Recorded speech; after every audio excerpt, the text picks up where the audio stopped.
If I walk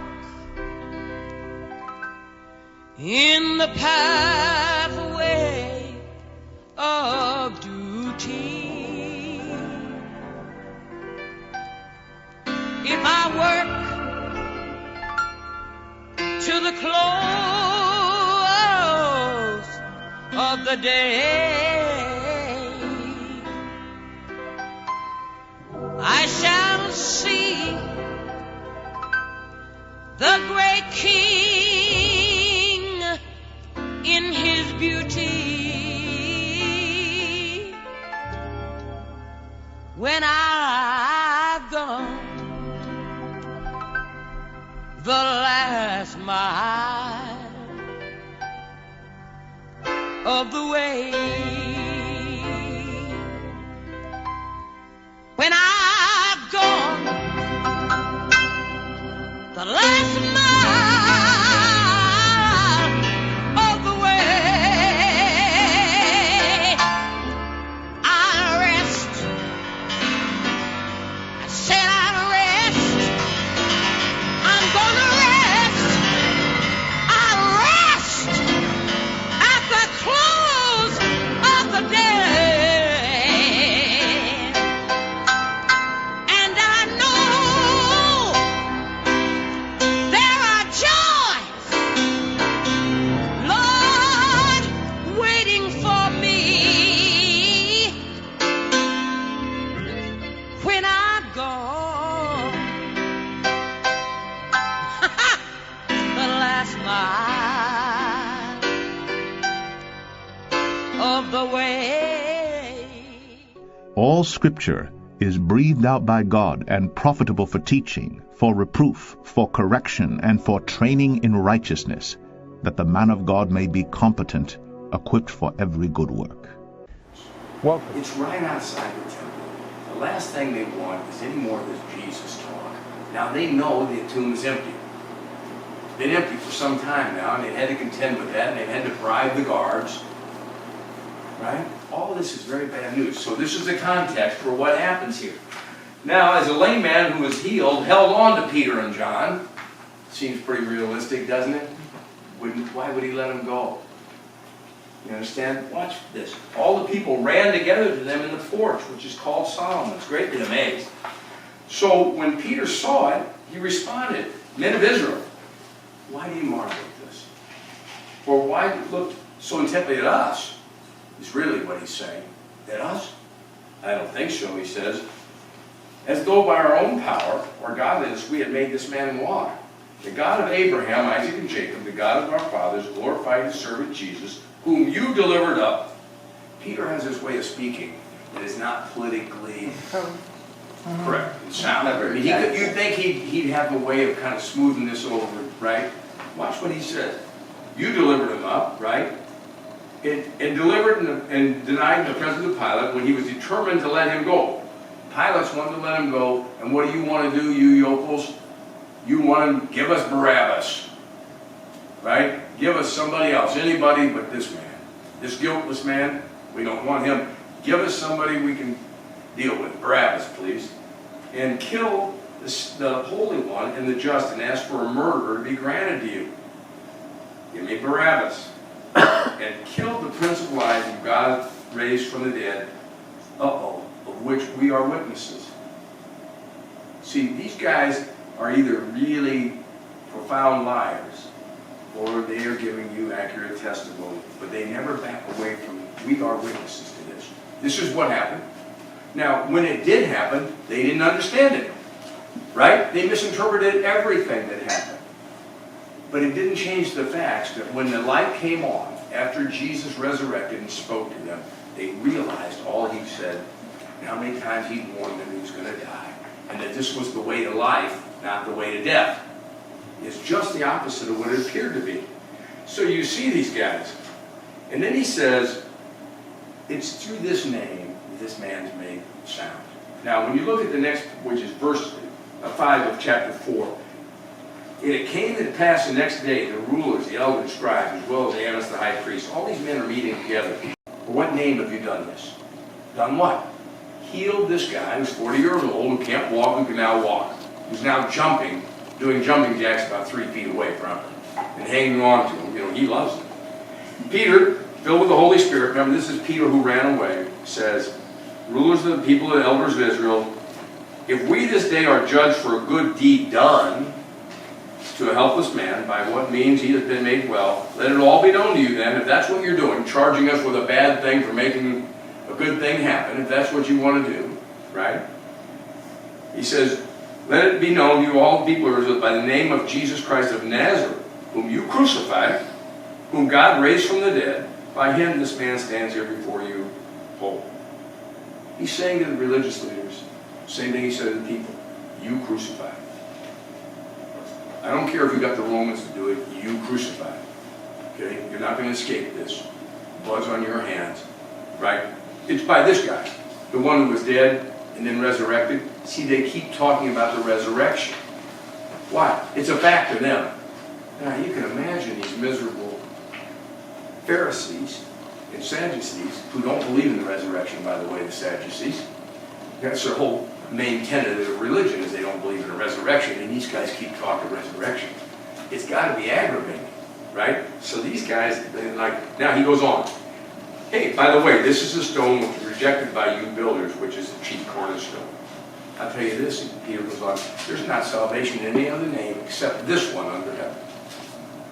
Not exactly what they wanted to hear at that moment. What did they really want? They wanted Peter and John to shut up, right? And to bow down to them. Right? Well, they won't do it. So they have this problem, and you'll see it shortly here. What these guys do, they kind of get together in the next room and they say, Pauline, I don't know what we're going to do. The miracle did take place. Now think about how wicked these men are. They don't deny the lame man walked. Why? They know him.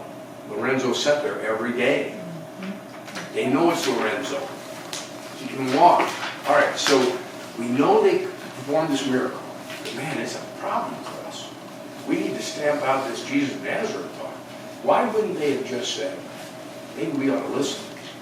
Lorenzo's walking around. 40 years he's been sitting out there, he's now jumping. Okay? But you see, they're so wicked, so set in their way, so determined. And that's why I'm saying to you, if you tell me, people will say to me sometimes, if you just get the facts across to my brother, he'll believe you. I say, well, look, these guys had Lorenzo doing jumping jacks in front of them, and they weren't going to believe. Okay? They denied it despite the evidence to the contrary. They don't even say it isn't a miracle. I think really their entire motivation was the love of power and money. What? I mean, I'm sure it is. Sometimes somebody can put something in your face that's the entire truth, but if it jeopardizes anything, that's your way of life, or if it tries to change something and you fear that change, then you're going to deny them and do everything you can to disprove anything that they're saying. Yeah, and plus, the Bible always has a very accurate and low view of mankind.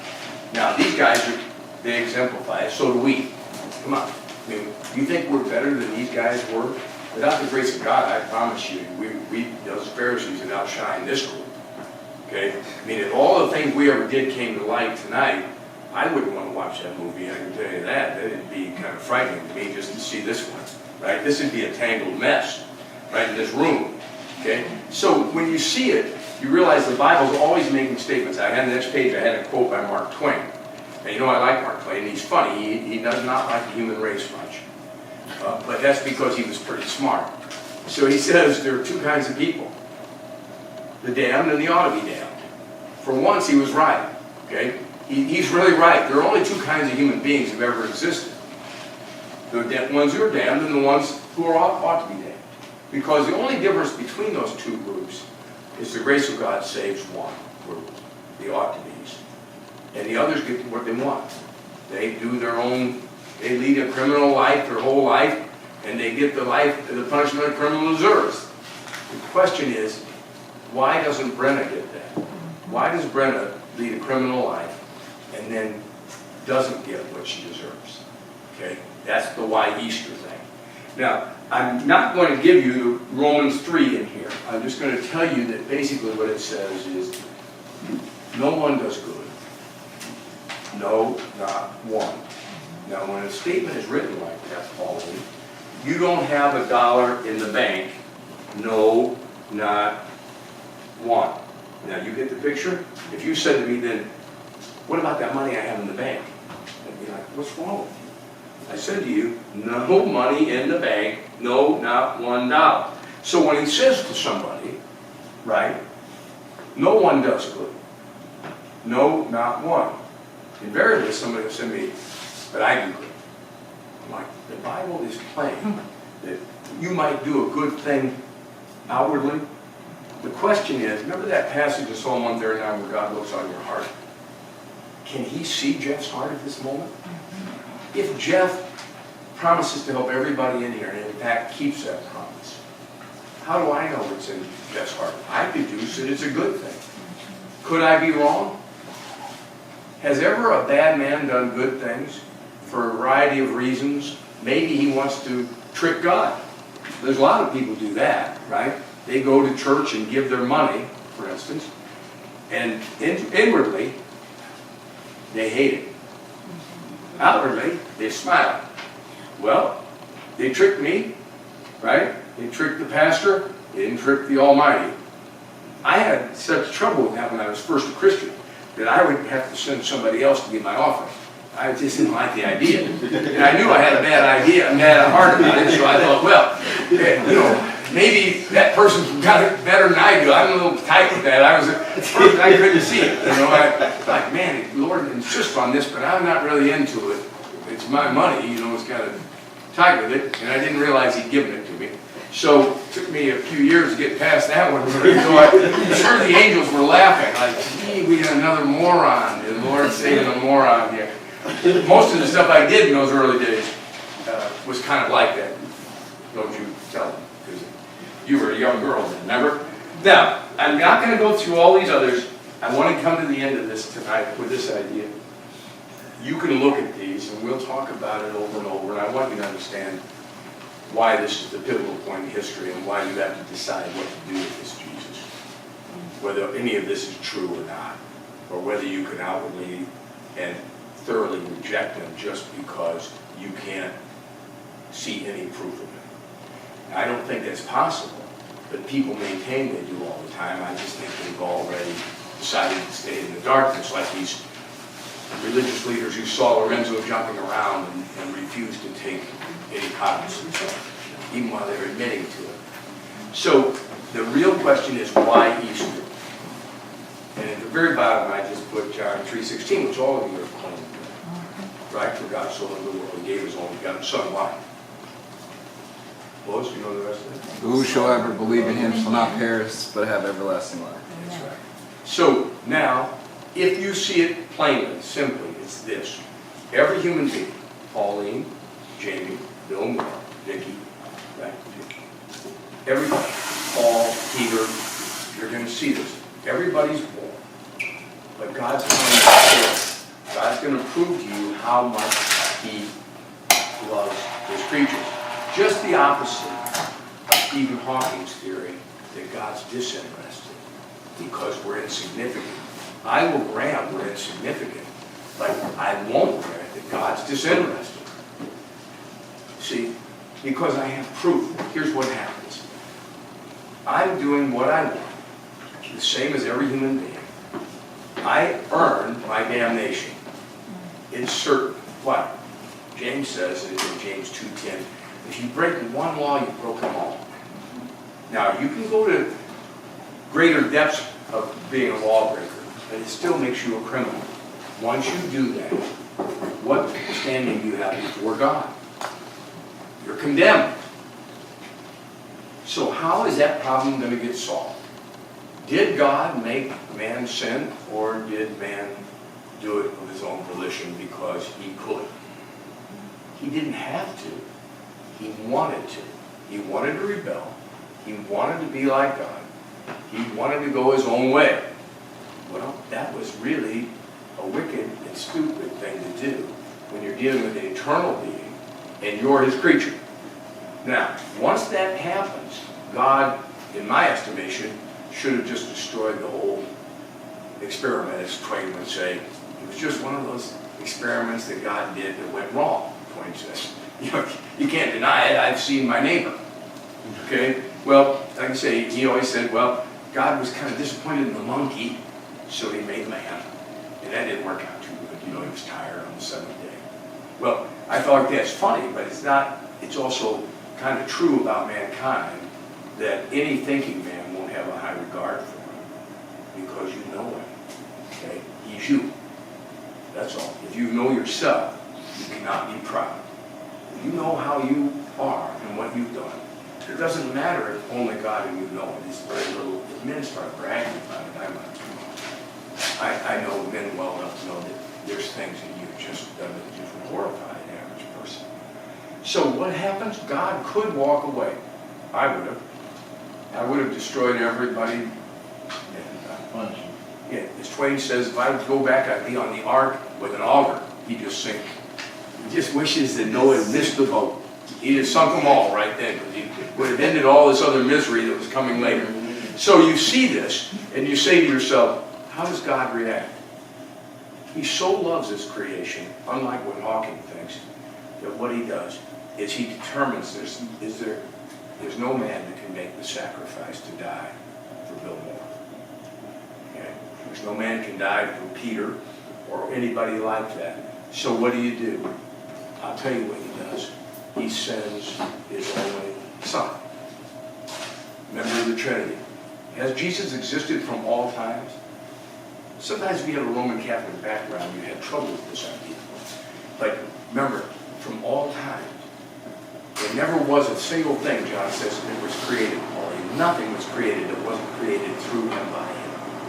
Actually, through him. So, this is who's coming to be born of a virgin.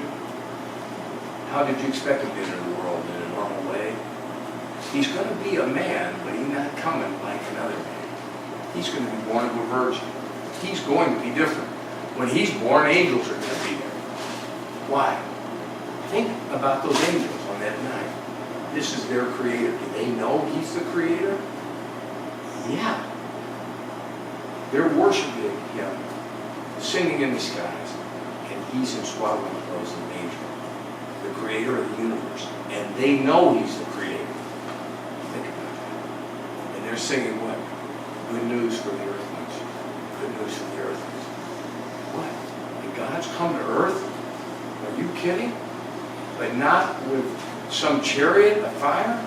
He's coming with this little 14 or 15-year-old girl's going to be his mother, and some carpenter his father. Yeah, that's just the way we do it. The opposite of what you expect. So then what's going to happen? He's going to lead a sinless life. Why is that necessary in Christian terms? If he had a sin, Bernard, he'd have to be suffering for his own sin. He's sinless. And they never ever say that he's done anything, right? They're always talking about him being guiltless. That's what Pilate said. I can't see he's done anything. Can't you just let him go? Why don't I just beat him for you and let him go? I can't figure this out. Pilate says, well, I'm going to wash my hands of this. Well, he can't. But he tried to. Why? It's like, this man's innocent. See? But when you see these things, you have to recognize that God was always working his plan. Remember that first verse? He was delivered up by what? The purpose of God. This was his purpose. I want Christ to come. I want him to walk. I want him to live a holy life. I want him to die so that Jeff can live. See? Yeah. Does it seem odd that a man could die on behalf of all the sins of these other men who come to believe in him? It seems odd at first glance until you realize this isn't just a man. This is the King of the universe. He's upholding the galaxy by the word of his power at the same time. And what an audacious claim Christianity makes. People ought to be mystified by it. But they ought to examine it a little closer. Because it's true. Now, how do we know it in human terms? Maybe we will find out if he resurrected. Here's Easter. You see, Friday, the bad news. Right? Crucified for crimes he didn't do. Crimes you did. The good news. He's justified by Sunday. Why? God proved it by raising him from the dead. Remember what it said in that Acts passage? Because it was not meet that he should be held by death. You understand? Why? It wasn't right. He hadn't done anything. God resurrected him. Let him walk around, right? 40 days he's going to walk around. Why? So that everybody who needs to can see him, hear him, touch him, eat with him. All those things. Why? Because later on he's going to say, now when I leave, I'm going to come back in clouds of glory. When I return again, he's threatening to come again. And he says, when I do, the kingdom will be installed and I'm going to be the king. The king you kind of thought I would be this court. Okay. Well, they believe it. They never veer from it the rest of their lives, these friends of his. And there's no reason I can see that I would. Okay. I was certainly a reluctant Christian. I didn't like the idea. Still not so sure. C.S. Lewis said he thought it was interesting, but he didn't like Christianity, meaning he didn't like Christians much.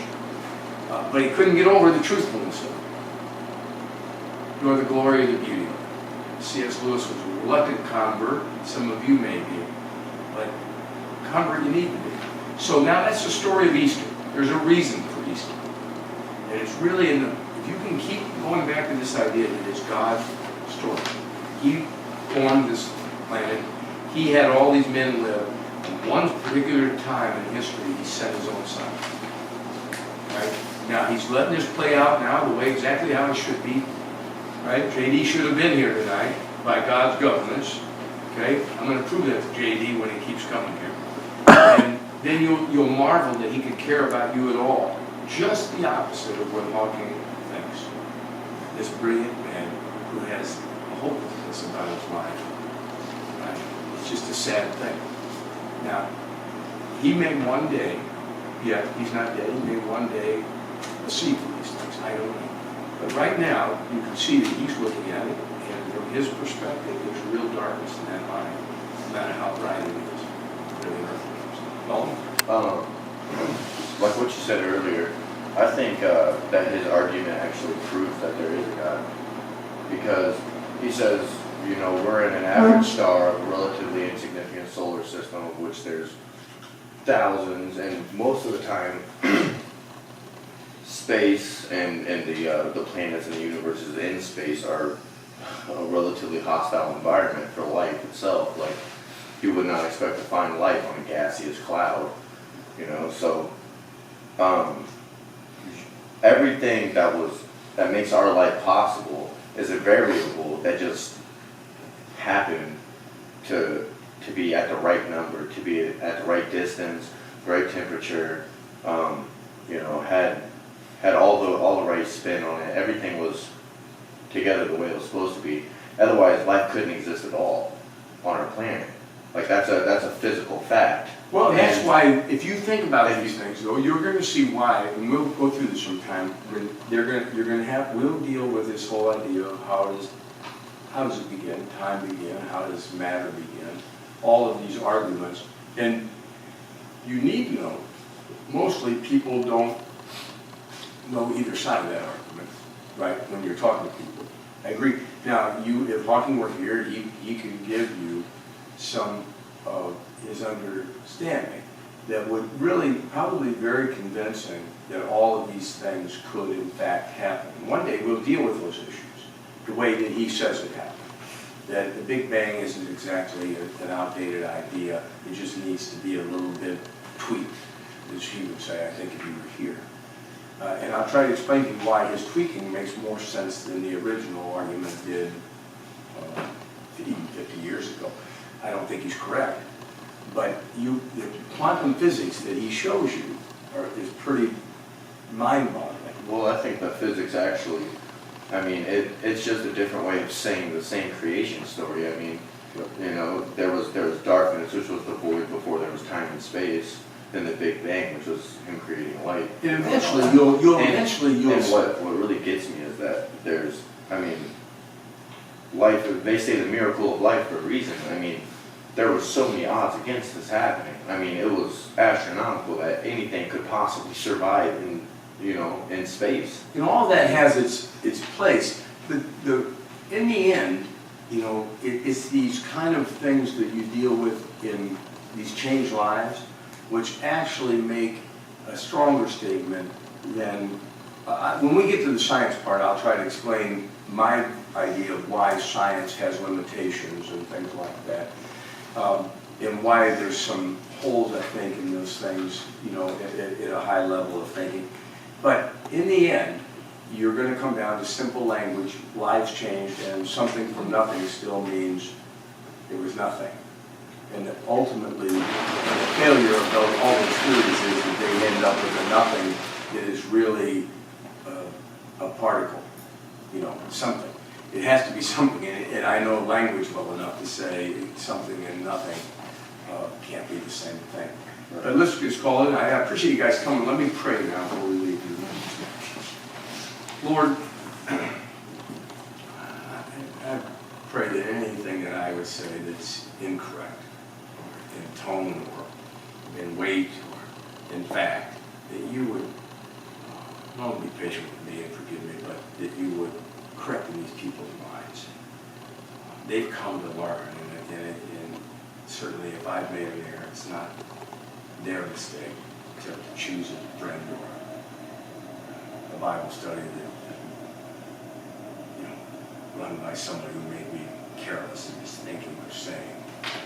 Lord, I just ask that you bring these things, if there be truth in what I'm saying, into their hearts and into their minds. And put yourself in the forefront of their lives. Put yourself ever in their eyes, that they start to see you in your hand in all they do, and that it's, whether it's in the selection of Vicky by Don or Don by Vicky, or you know, you see these things backwards, and you see all of these things, and even us all being together tonight. One day I hope I can persuade them that these things are all under your governance, even while we're doing freely what we want to do. Please be continually gracious as you are, and good as you've always been to these people on their way home. Ask all of this in Christ's name. Amen. So we're going to have a song? A what? A song? I hope you enjoyed our little Bible study. If the idea of learning more about God intrigues you, consider joining us Monday nights at Arlington's 210 Broadway, downtown Springfield, for this study. You can be a part of it. The only thing that keeps you from it is you. Thanks. If I walk in the pathway of duty, if I work to the close of the day, I shall see the great King in his beauty. When I've gone the last mile of the way,